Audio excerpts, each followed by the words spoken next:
А в Воткинске сегодня знаковое историческое событие. После долгой реконструкции открылся Благовещенский собор. 2 века назад его строили всем миром, теперь всем миром восстанавливали. Храм когда-то был самым большим в округе, и именно в нем крестили великого русского композитора Чайковского. Анжелика Ташмухамедова подробнее. С крестного хода вокруг восстановленного Благовещенского собора началась сегодня торжественная литургия. Возглавляет ее, как и положено, главный архиерей Удмуртии митрополит Викторин. Несмотря на морозную погоду, десятки людей вышли почтить память протоиерея Николая Чернышева и его дочери Варвары. 2 января 1919 года они были расстреляны большевиками во время подавления Ижевско-Воткинского восстания.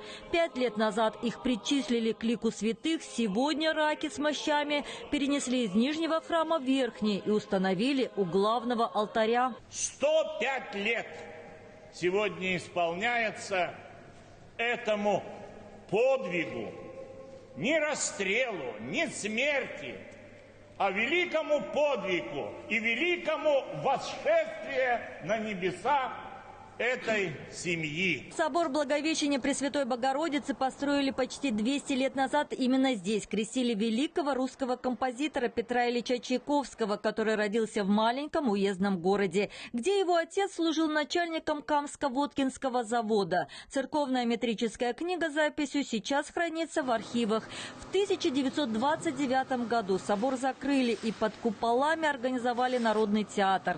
За годы советской власти здание изменили до неузнаваемости. Вернуть храм церкви и начать реконструкцию получилось в 2001-м.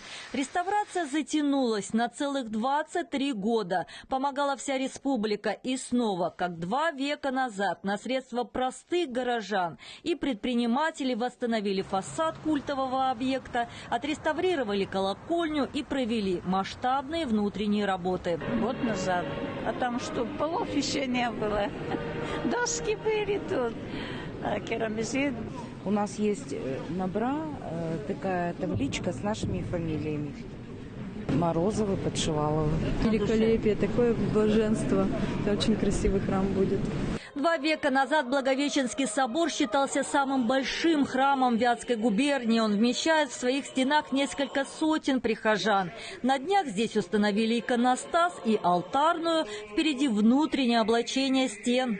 Пока лишь лики святых тут появились на своде храма. Расписывать стены, а тут будут чуть позже, как говорят священнослужители, здание должно устояться. Зато здесь сохранили специально уникальные старинные фрески. В планах их восстановить. Но полюбоваться собором можно уже сегодня. А в ночь с 6 на 7 января здесь пройдет рождественская служба. Анжелика Ташмухамедова, Юрий Афанасьев. Вести. Удмуртия.